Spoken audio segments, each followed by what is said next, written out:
hacer de tiempo completo en el Departamento de Relaciones Sociales de la Universidad Autónoma Metropolitana de Chilpancingo, de Xochimilco, miembro del Sistema Nacional de Investigadores, nivel 3, miembro del Consejo Mexicano de Investigación Educativa y profesora con nombramiento de perfil deseable por parte del PRODE.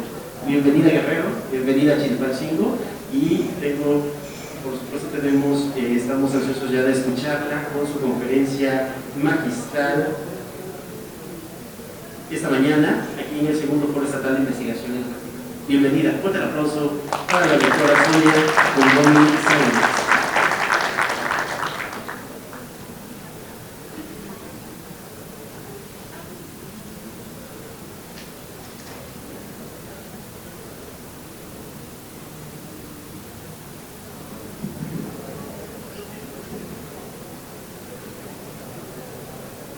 Buenos días, es para mí realmente un placer estar nuevamente aquí en Guerrero y a pesar de haber tenido un accidente y lastimado prácticamente me rompí el pie, entonces pero ya estoy en días de curación, por eso pude venir, pero tenía muchas ganas de venir aquí a Guerrero, que siempre ha sido uno de los estados en los cuales hemos trabajado con muchos de los presentes, pero al mismo tiempo también convivir con los maestros de muchas de las zonas en las cuales hemos estado.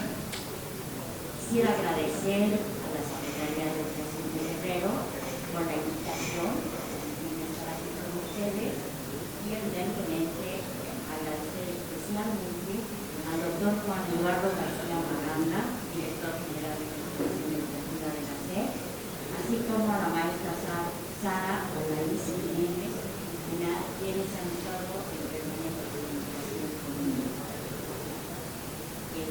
Bueno, es también una conversación que me gustaría tener con ustedes sobre lo que implica la importancia de este foro y, por otro lado, también hablar un poco de lo que implica la calidad, ¿no? Que está muy vinculada a la discusión sobre la calidad, que está vinculada justamente al quehacer que todos nosotros como profesores, como maestros y maestras tenemos para finalmente tener una pequeña discusión sobre lo que implica la construcción del conocimiento y evidentemente el desarrollo de la investigación.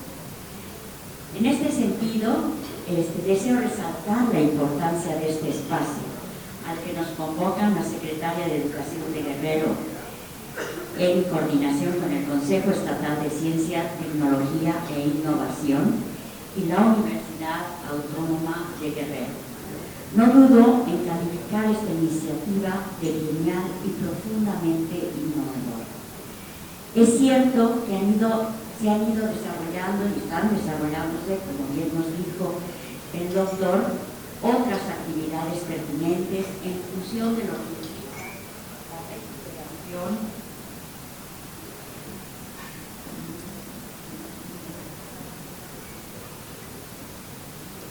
lo que implica la recuperación de la experiencia de docencia y de generación de nuevos conocimientos a través de la investigación. Pero ya segundo foro presencial al que ahora nos convocan, bajó una nueva luz a la tarea de reflexionar sobre nuestro quehacer educativo y si leemos los objetivos del foro, comprenderemos su trascendencia, los cuales plantean generar un espacio académico de participación e intercambio de experiencias con la finalidad de hacer un balance del desarrollo de la investigación educativa y proponer alternativas tendientes a la ampliación y mejora de la educación en Guerrero. Celebro este acontecimiento como algo de gran trascendencia. En la persona individual, la reflexión sobre lo que uno es y lo que uno hace es ejercicio necesario para crecer hacia la madurez y poder tomar decisiones acertadas. También lo es para las instituciones como sujetos colectivos. Profundizar en lo que nuestras instituciones instituciones educativas son y en su quehacer, en lo que están siendo, en lo que quieren ser y en lo que pueden ser. Será fuente de enriquecimiento y oportunidad para esclarecer su visión y fortalecer sus compromisos. Toda institución educativa es un inmenso laboratorio en el que día a día se hace educación. Se ponen a prueba métodos y estrategias didácticas. Se experimentan innovaciones curriculares con sus respectivas teorías. Se llevan a cabo múltiples evaluaciones. Se da seguimiento crítico a los profesores e investigadores.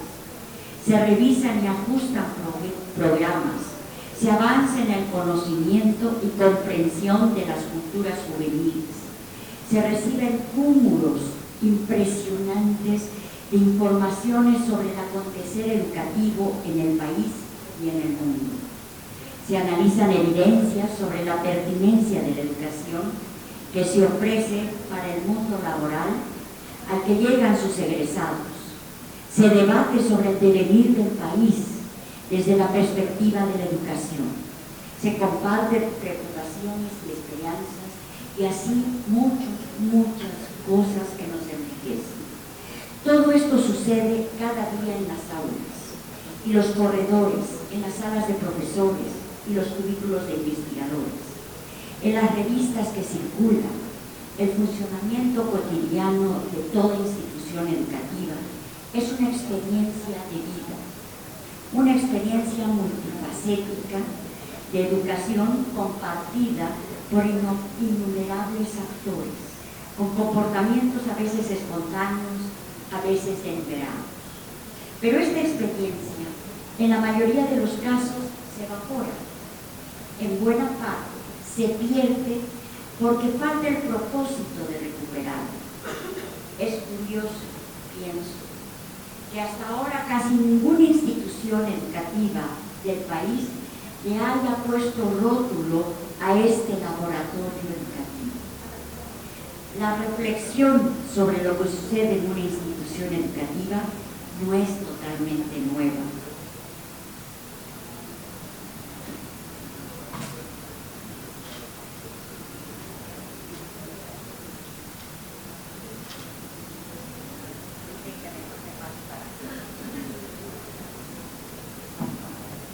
Muy bien, muchísimas gracias por preocuparse por mí. En este sentido, como decía, todo este acontecer en las instituciones educativas no son totalmente nuevas para todos nosotros, puesto que los hemos construido. Además de que no es lo que hacía Platón hace 5 siglos, poniendo en boca de Sócrates esa reflexión en diálogos como el Menón o el Fiordias. No educaba a Sócrates y a la vez reflexionaba mayéuticamente sobre cómo funcionaba la educación. ¿No es también lo que han hecho algunas reformas educativas radicales que han cambiado la historia, como fueron, evidentemente por poner algunos ejemplos únicamente, la de Wilhelm van Humboldt en la institución educativa de Berlín en 1810 o la del rector Robert Maynard Hutchins en la Universidad de Chicago hace 80 años. Es decir, todo este proceso no es nuevo, pero sin embargo requiere que lo recuperemos en eventos de discusión como esta, desde donde podemos mirar a nuestros iguales y recuperar y fortalecer nuestras experiencias. La reflexión crítica sistemática sobre el quehacer educativo en los diversos niveles y modalidades del sistema educativo. Sin embargo, así se propone realizar este foro. No se lleva a cabo todavía en la mayoría de ellos. Son laboratorios educativos, pero desconocen que lo son. Son comunidades involucradas en sus tareas, pero no habituadas a reflexionar sobre ellas. Educan, bien o mal o regular, y aunque evalúan aprendizajes y comportamientos, lo hacen generalmente por exigencias burocráticas o por necesidad de justificar sus gastos. Son, diríamos, como adolescentes que no han dado el salto de ser sujetos que conocen a ser también sujetos que conocen. Quiero insistir en un punto. El conocimiento educativo que generan las instituciones educativas, es decir, las escuelas, no debe limitarse a la enseñanza superior o media superior o básica, sino abarcar el sistema educativo en su conjunto y la educación en general. Pero necesariamente esa reflexión desbordará hacia otros territorios, hacia los demás niveles del sistema educativo, o hacia la naturaleza de la educación, como por ejemplo lo que estudia la filosofía de la educación, o hacia fenómenos sociales que condicionan la educación, como la sociología de la educación, o hacia los procesos formativos de las personas, la psicología de la educación, o hacia las decisiones políticas que la afectan, es decir, la política educativa. Esta será una reflexión necesariamente interdisciplinaria. En ella aflorarán también temas particulares, como la formación de profesores, los problemas de la gestión y el financiamiento, los sistemas y prácticas de la evaluación, las políticas de ciencia y tecnología, la problemática de la llamada sociedad del conocimiento, y muchas otras más en un país como México, por mencionar algunos temas. Esto nos lleva a la existencia del mundo contemporáneo, de la llamada sociedad del conocimiento, es decir, la exigencia de la calidad educativa. En este sentido yo me pregunto entonces, ¿qué es calidad? La mayoría de nuestras instituciones educativas, evidentemente no solamente en nuestro país, sino en el mundo, en todo el mundo, están ahora presionadas por la exigencia de la calidad. El problema es que al parecer nadie cuenta con una definición de calidad plenamente convincente. Se han identificado factores que indiscutiblemente influyen en lograr una mejor educación, tanto en la infraestructura como en los programas y en los métodos de enseñanza, y se aplican medidas para reforzar estos factores. Al contrario, se conocen las malas prácticas que impiden la calidad. Por otro lado, algunas identifican esta con los resultados que obtienen los estudiantes en sus exámenes y juegan con las estadísticas e incluso se complacen en establecer ordenamientos engañosos de instituciones o programas. El hecho es que carecemos de una definición clara de la calidad que percibimos y que debemos demostrar, y el debate sigue abierto y probablemente seguirá abierto con un tiempo futuro. A mí me preocupa, primero, que se confunda la calidad con el aprendizaje de conocimiento, lo que simplifica el problema falsamente, pues la educación no es solo conocimiento. Me preocupa también que se establezcan comparaciones de escuelas o instituciones que ignoran las diferencias entre contextos y las circunstancias de los estudiantes, a veces abismalmente distintas. Y me preocupa sobre todo que la calidad educativa se confunda con el éxito en el mundo laboral, definido esto por referencia a los valores del sistema. En este sentido podríamos decir que es una perversión inculcar a los estudiantes una filosofía del éxito en función de la cual deben aspirar al puesto en salud, al mejor salario y a la posesión de más cosas. Es una equivocación pedagógica, llevarlos a la competencia despiadada con sus compañeros y compañeras, porque deben ser triunfadores para que haya triunfadores. Me pregunto entonces, ¿no debe haber perdedores pisoteados por el ganador? No somos todos necesariamente y muchas veces perdedores, que al lado de otros perdedores debemos compartir con ellos nuestras comunes limitaciones. Críticas semejantes habría que hacer al concepto de líder que pregonan los idearios de algunas escuelas, basado en la autocomplacencia, el egoísmo y un profundo menosprecio de los demás.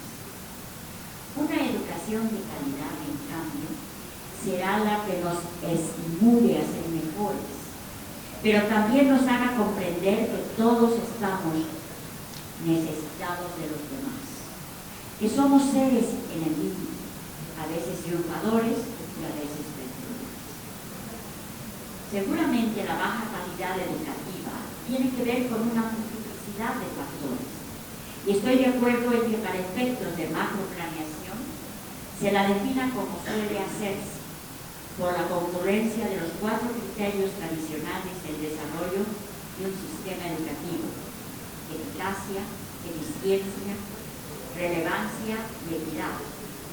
Esto dicho y aceptado, quiero sugerir una concepción de la calidad a la que regreso siempre que reflexiono sobre el tema.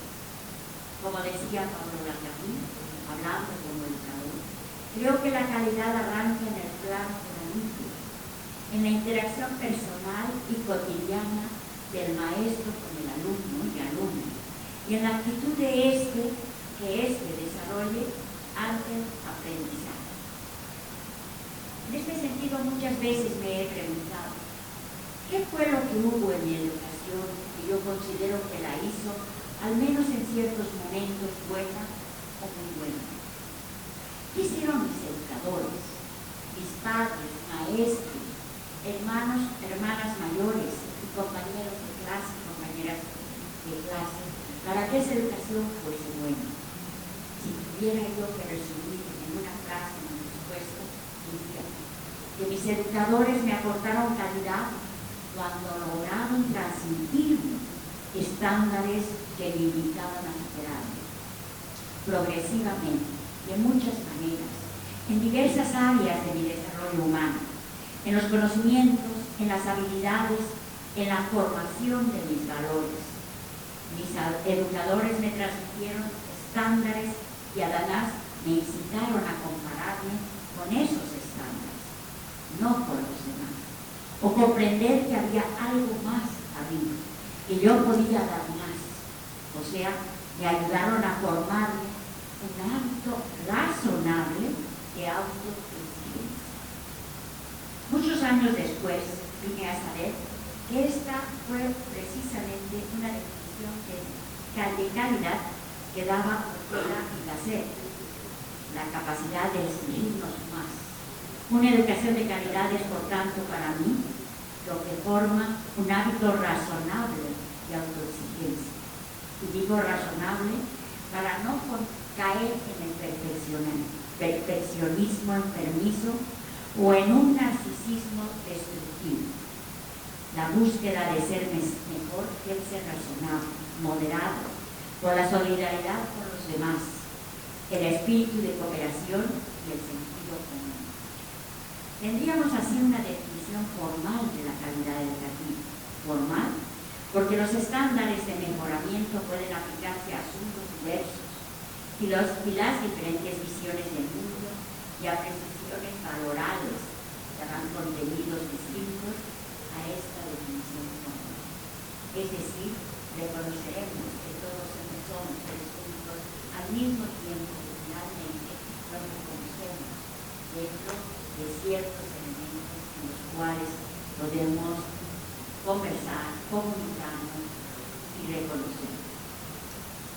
Creo, por tanto, que buscar una educación de calidad no es inventar cosas extravagantes, como llenar las aulas de equipos electrónicos o multiplicar teleconferencias con premios Nobel, sino saber regresar a lo esencial. Un ejemplo, un cuaderno de composición de español corregido con lápiz rojo, en el que el profesor explica el porqué de cada profesión. Está transmitiendo estándares de superación y llevando al estudiante a comprender que hay mejores maneras de utilizar el lenguaje que él puede escribir mejor y lo motiva para exigirse más. Esta concepción de la calidad educativa descansa en dos supuestos: que para poder transmitir calidad es necesario reconocerla, y que para poder reconocerla es necesario tenerla. No hay en esto círculos viciosos ni tautologías, sino el reconocimiento de que la educación es en esencia un proceso de interacción entre personas y de que la calidad depende decisivamente de la educación. Los educadores abordamos el problema de la calidad no desde teorías empresariales de la calidad total, ni desde la preocupación por mejorar nuestra oferta comercial para triunfar en la competencia, sino desde perspectivas existenciales más profundas. Queremos transmitir a los jóvenes experiencias personales a través de las cuales adquirimos nuestra propia visión de lo que es una vida de calidad. Y nos esforzamos porque el estudiante llegue a ser el mismo, un poco mejor cada día, inculcándole un hábito razonable de autoexigencia que lo acompañe siempre. Al fin de cuentas, los educadores solo transmitimos lo que somos, lo que hemos vivido, algo de sabiduría y algunas virtudes venerables que no pasan de moda, un poco de compasión y solidaridad, respeto, veracidad, sensibilidad a lo bello, lealtad a la justicia, capacidad de indignación y a veces de perdón, y algunos estímulos para que nuestros alumnos y alumnas descubran su libertad posible en la persona. Es poco, pero si los niños y niñas, así como los jóvenes y las jóvenes, recogen estas enseñanzas y si además se toman a sí mismos con sentido del humor, podrán cumplir decorosamente con el cometido de convertirse en hombres y mujeres cultivados, que estén a la altura de hacerse cargo de sí mismos y de los demás. Y esto nos lleva a otra pregunta. Y entonces, ¿cómo y de qué se trata la construcción del conocimiento? ¿Cómo construimos el conocimiento? Este conocimiento que muchas veces lo pensamos como producto de la investigación. De esta manera, el conocimiento, o sea, al reflexionar sobre nuestro quehacer,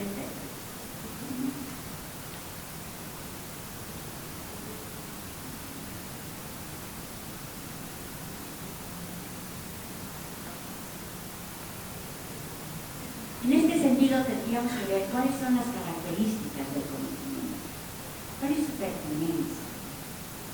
Esta, evidentemente, no viene dada únicamente por sí misma, sino más bien por la importancia que en sí genera la posibilidad de conocer y profundizar en algo. Sobre todo, las características del conocimiento se construyen por la relación que pueda tener con realidades o problemas cada vez más multidimensionales, pero evidentemente contextualizados. ¿Y qué es investigar? Entonces, investigar es un procedimiento científico que implica, por una parte, el rompimiento con el sentido común, es decir, que la construcción del mundo no es neutra, y por la otra, la construcción de un hecho social. Para ello, es fundamental lo que llamamos, que ya muchos otros autores muy conocidos lo han llamado, que es la vigilancia epistemológica, que implica el hecho de que en cada momento, en cada paso que damos para conocer algo, tenemos que tener una idea crítica de los principios, de las hipótesis, de los objetivos y preguntas y de los resultados. Cada uno de estos planteamientos va a posibilidad de recrearlos permanentemente en función de las realidades a las cuales nos estamos enfrentando. La vigilancia epistemológica nos permite ver lo que hay en la realidad, tratar de recuperar lo que es real y no lo que nosotros creemos. Es pasar mucho más allá de nuestra idea de la realidad, construida a partir únicamente de la experiencia, a la posibilidad de profundizar más en ella y reconstruirla en este proceso permanente entre construcción teórica, recuperación del dato y la realidad, y de vuelta hacia nosotros mismos en un acto reflexivo permanente. Esto implica un proceso cuyo origen es lógico y evidentemente el valor está en buscar lo más posible la cara subjetiva que el conocimiento puede llegar a tener. En este sentido, la vigilancia epistemológica nos ayuda para la construcción del objeto. Es todo un proceso a partir del cual vamos conociendo hechos, conociendo, profundizando y reorganizando o reconstruyendo ese social que nos conoce. Y hay otro elemento fundamental que también debemos comentar. El hecho social se conquista, se construye y se construye. No está dado en la realidad tal cual, sino que tenemos que construirlo, reconstruirlo en este proceso permanente de profundización. Construir entonces un objeto consiste en recortar un sector de la realidad. No podemos estudiar toda la realidad. Entonces hacemos un recorte de esta para poder profundizar. Es decir, recortar algunos elementos de esta realidad multiforme que se nos presenta ante la vista y que se debe descubrir detrás de las apariencias. Es decir, un sistema de relaciones propias al sector estudiado. Una vez un compañero mío, que ahí de la universidad, discutiendo justamente estas temáticas de la investigación y de la construcción del hecho, del objeto del estudio, nos comentaba, y creo que es un ejemplo muy interesante, que por ejemplo, aquí,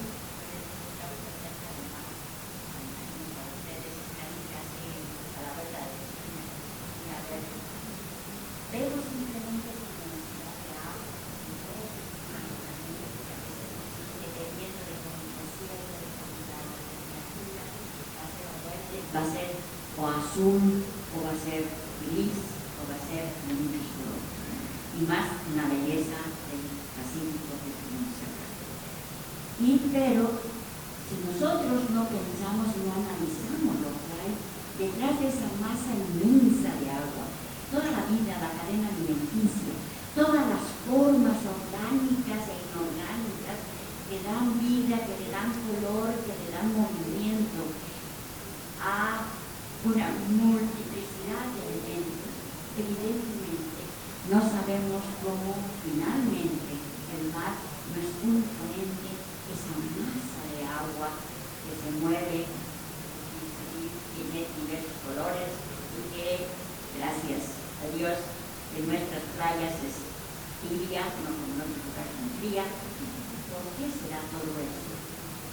Porque evidentemente hay fenómenos, hay relaciones que se están dando, hay relaciones entre cantidad de elementos y evidentemente que nos permiten no solamente vivir al mar, sino también vivir a nosotros. Entonces, ¿qué es eso? Es decir, mucho más allá de la superficie, de lo que nos dice un hecho a simple vista. Entonces, la investigación científica se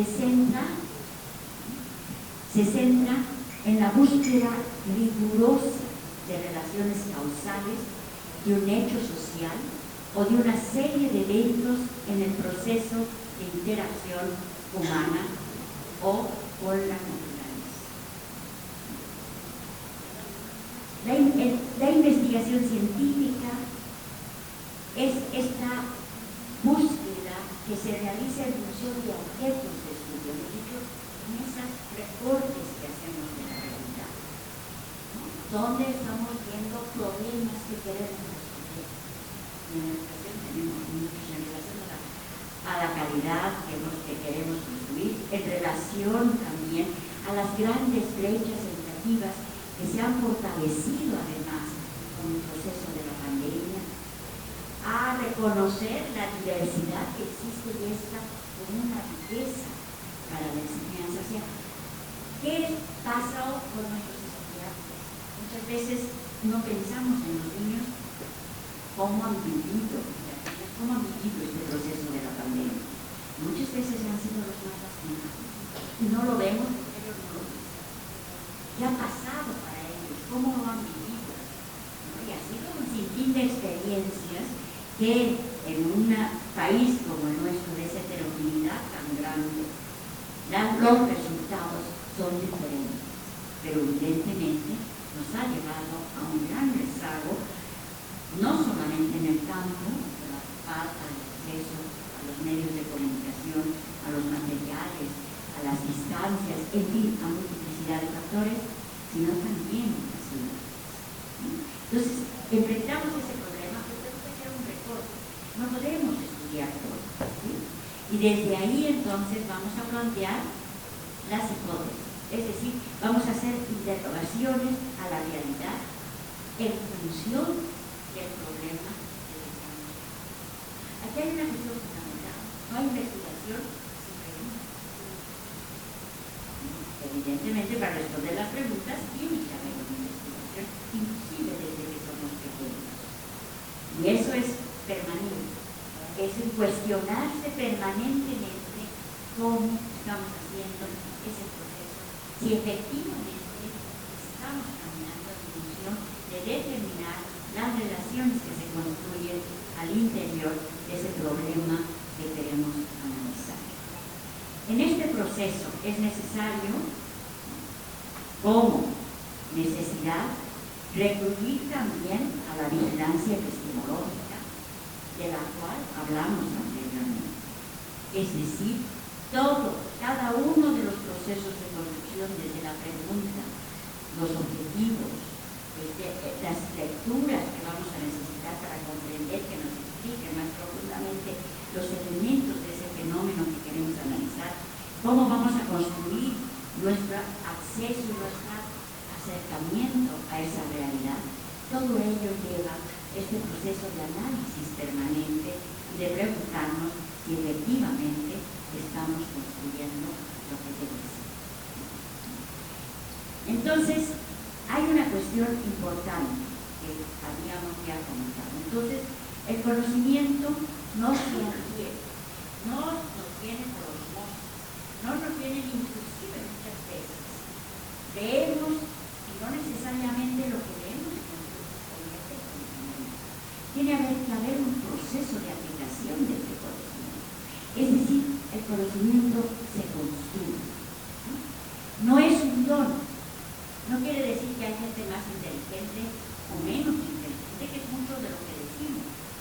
¿Cuántas veces he escuchado a muchachos y muchachas que me dicen, no, yo no soy buena para la escuela, yo no soy buena para las matemáticas, no, yo no soy buena para la historia o para lo que sea, no, para la filosofía, para lo que sea. Y lo que pasa es de que su proceso de aprendizaje no necesariamente ha sido llevado de la mejor manera, o sus experiencias le han generado en cierta forma esa distancia con el conocimiento que quieren dar. Entonces el conocimiento no es un don, es un proceso de construcción permanente. Es un proceso de elaboración personal y social. Entonces, esa vinculación siempre va a existir en la construcción del conocimiento, lo personal y lo social. No somos nuestros solos, no aprendemos en el aislamiento ni en la soledad, aprendemos en relación con los demás. Entonces el conocimiento es social y no es producto de un solo hombre o de una sola mujer, sino es un producto que se va construyendo a lo largo del tiempo y que vamos agregando de todo.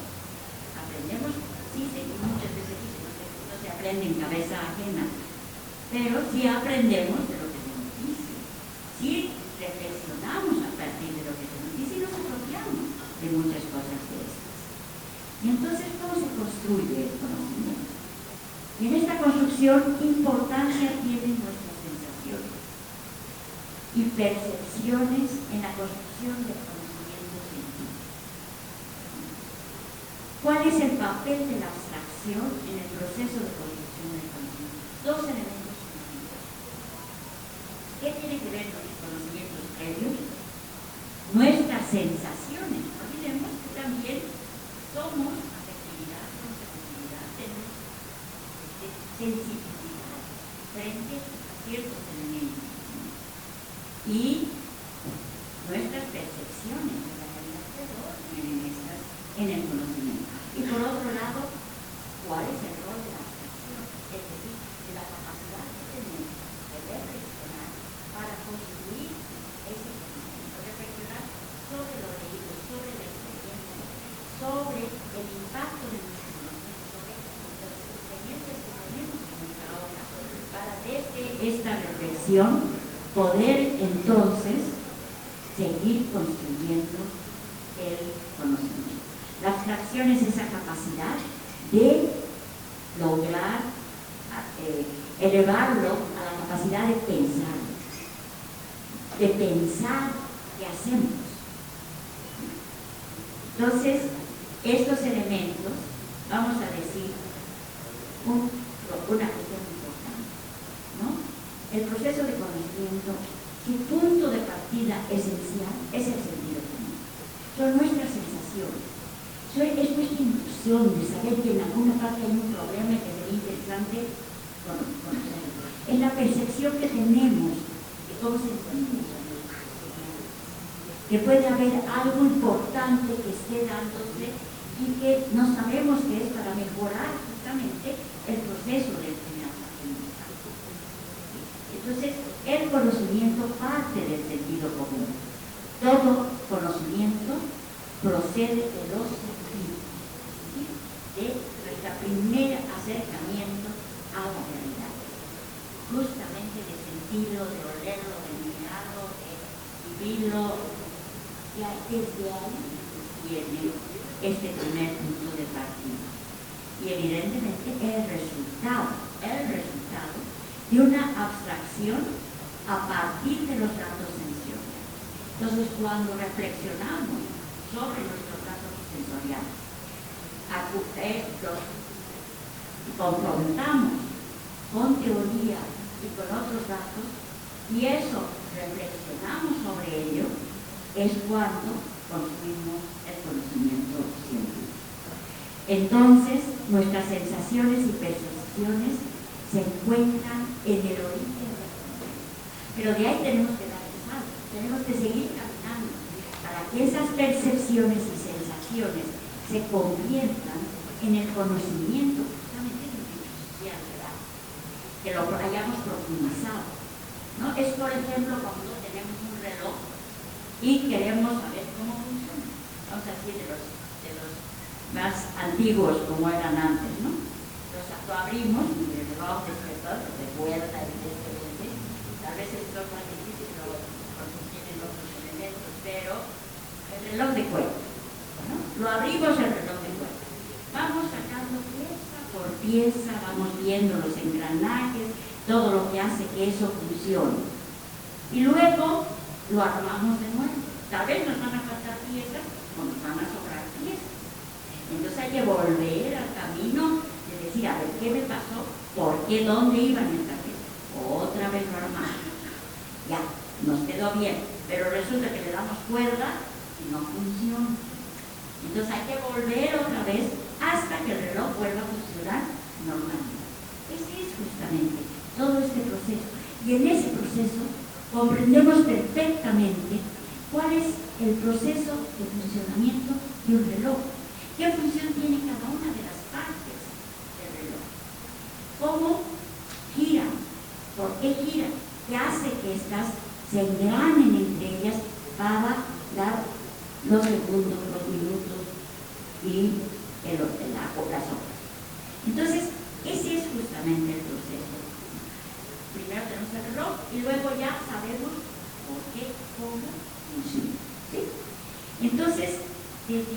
es de que es la abstracción cuando estamos construyendo este reloj. Entonces, la acción se vincula al dato, ¿sí?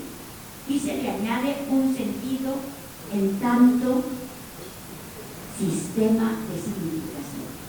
Cada elemento tiene un significado en relación a los demás. Cada lugar va a estar marcado por ese significado.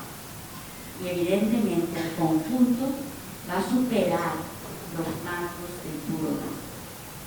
¿Sí? Entonces, la percepción es el verdadero punto de partida del conocimiento y supera a la sensación. La sensación aún es un nivel más bajo. ¿Sí? Ahora vamos a hablar un poco y rápidamente, porque no se puede más, ¿qué es la metodología? No, la metodología también tiene una dimensión teórica. No es únicamente decir, voy a proceder de esta manera o de esta otra.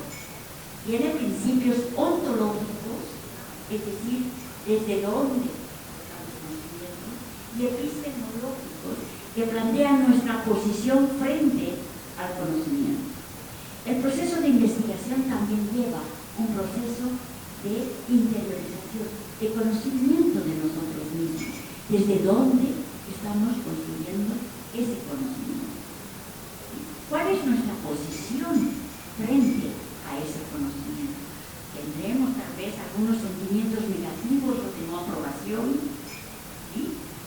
Eso es lo que nosotros tenemos que analizar antes de ingresar a un proceso de investigación, sobre todo cuando los valores son inciertos y pueden ser opuestos a los mismos. Entonces ahí tiene que haber un proceso de reconocimiento desde dónde estamos investigando. Entonces, por eso es los principios ontológicos y epistemológicos. Y luego se requiere un armado conceptual de apoyo. Es decir, necesitamos saber quiénes han estudiado algo que necesitamos estudiar, qué han dicho sobre ello. Por ejemplo, en la cuestión de la evaluación, vamos a decir, ¿no? Hay múltiples formas de evaluar, pero también múltiples autores. Entonces, analizar y ir seleccionando cuáles son las teorías que más se adecúan para que nosotros podamos analizar el hecho. Entonces, construimos un cuerpo conceptual de apoyo, ¿sí? Y evidentemente nos apoyamos de las lógicas de construcción del conocimiento, de comprensión de ese conocimiento a partir de estos elementos y su confrontación con el dato. Desde ahí vamos a confrontar todos estos elementos para ir tejiéndolos y organizándolos ya a partir de nuestra intelección, de nuestra comprensión, el referente empírico documental, que va a ser justamente aquel que vamos a construir y reconstruir a partir de impresos, a partir de cuestionarios, a partir de observación participante, a partir de entrevistas abiertas, cerradas, historias de vida. Bueno, hay muchas técnicas, sean también cuantitativas, entonces tomaremos datos tal vez de los censos, en fin, todos estos datos que nos sirvan para construir ese recorte de la realidad que deseamos analizar. Entonces, esto va a involucrar necesariamente este tejido entre lo ontológico y epistemológico, el cuerpo conceptual y las formas de comprensión, evidentemente con el dato, con la experiencia, va a construir un proceso donde se analizarán las condiciones en que se produjo la información. ¿Sí? Finalmente están las preguntas del investigador, ¿no? Que ya tiene un conocimiento del campo problemático, porque ya hemos dicho parte de ese conocimiento. Si nosotros analizamos un aula y cómo se construye la comunicación educativa en un aula, es porque ya hemos tenido la experiencia de estar en el aula, de estar en contacto con estudiantes, de saber a pesar de las grandes diferencias que pueden existir entre un grupo y otro a lo largo de toda nuestra trayectoria, ya tenemos una idea de cómo es la emoción, ¿no? Entonces, a partir de ello, hacemos este tejido que va a implicar el proceso de construcción del objeto de estudio, ¿sí? Finalmente, me gustaría hablar de otro elemento fundamental, muy importante, la reflexividad, que no es únicamente la reflexión sobre algún elemento. Aquí hay de cierta forma interiorización que hacemos y que reflexionamos, pensamos en lo que hemos hecho, cómo lo hemos hecho, qué resultados hemos tenido, cómo voy a mejorar mi práctica, cómo voy a mejorar mi proceso de enseñanza-aprendizaje. La reflexividad implica un proceso de ida y vuelta. La reflexividad implica justamente de que cada uno de los elementos que recupero de la experiencia, lo fundamento, lo reflexiono, regreso nuevamente a la realidad para saber si efectivamente estoy comprendiendo lo que hago. La reflexividad implica también este proceso de conocimiento de mí mismo cuando voy a empezar un proceso de mí mismo. Es el hecho de conocerme a mí misma para poder conocer mejor el objeto de estudio, para saber dónde me sitúo. Es caminar en ese proceso de ida a vuelta para construir y tomar la distancia necesaria para conocer de manera más profunda qué es lo que es. Sobre todo, por ejemplo, cuando estamos haciendo evaluaciones del lugar donde trabajamos, hay una vinculación afectiva, hay una vinculación sensible, hay evidentemente mucha emotividad y evidentemente también conocimiento y también prejuicios, ¿no? Porque trabajamos en él. Sabemos qué nos gusta, qué no nos gusta, con quién tenemos más afinidad, con quién no tenemos afinidad, etc. Entonces, en este proceso justamente, cuando vamos a analizar una realidad cercana a nosotros, el proceso de reflexividad nos permite tener, este es un proceso de interiorización, nos permite tener una cercanía, o sea, una distanciamiento de esa realidad. Es como cuando estamos en un bosque, ¿no? Vemos los árboles que están ahí cerca de nosotros, podemos ver características específicas, cómo están constituidos, qué tipo de árboles hay, cómo son sus troncos, sus hojas, cómo se caen las hojas, bueno, todos los fenómenos que pueden darse en el bosque y como cuando estamos dentro del bosque. Pero si nosotros nos salimos del bosque y vemos el bosque en perspectiva, nuestra percepción del bosque, nuestro conocimiento del bosque va a ser totalmente distinto. Otro ejemplo es en la fotografía. Cuando estamos dentro de la fotografía nos vemos de manera distinta. Vemos al que está al lado, vemos al que está atrás, no sabemos qué está haciendo el de atrás, a veces nos ponemos los dedos, a veces se nos hacen gestos, nosotros no nos vemos. En la fotografía. Pero si nos salimos de la fotografía, vemos los gestos, lo que hace cada una de las personas, quién estaba al lado del uno, del otro, cuáles eran sus posiciones, etc. Entonces, la reflexividad justamente es esta relación desde dentro y desde el fondo. Y la investigación implica tener un pie adentro y un pie fuera para construir esa necesaria objetividad. ¿Sí? Entonces, la reflexividad nos permite acceder a las interpretaciones acerca del mundo social en que se desenvuelve nuestra existencia. Esta existencia que en muchos casos no la pensamos, no la reflexionamos, simplemente vivimos en ella. Pero el hecho de hacer una investigación metodológica, esa necesaria reflexión sobre esta y desde allí se producir el conocimiento social imprescindible para nuestra coexistencia en sociedad. Entonces, el principio de la reflexividad es, o implica más bien, considerar al hombre o la mujer como parte del mundo social, interactuando, observando y participando con otras personas en un contacto y en una situación espacio-temporal determinada. Y desde estas consideraciones, ver al propio investigador como parte del mundo. Es decir, nosotros somos parte de ese mundo investigado.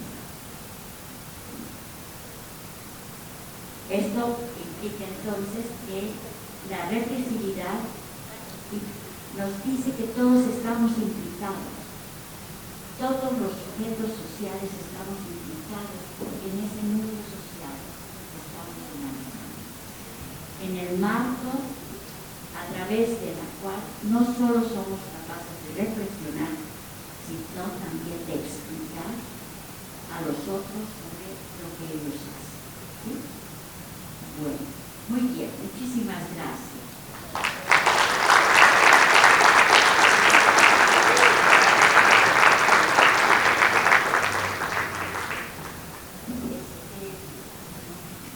No sé si hay preguntas o hay un momento, no sé cómo está planteado, si tiene alguna pregunta, algún cuestionamiento, algo que quisieran plantear o reflexionar.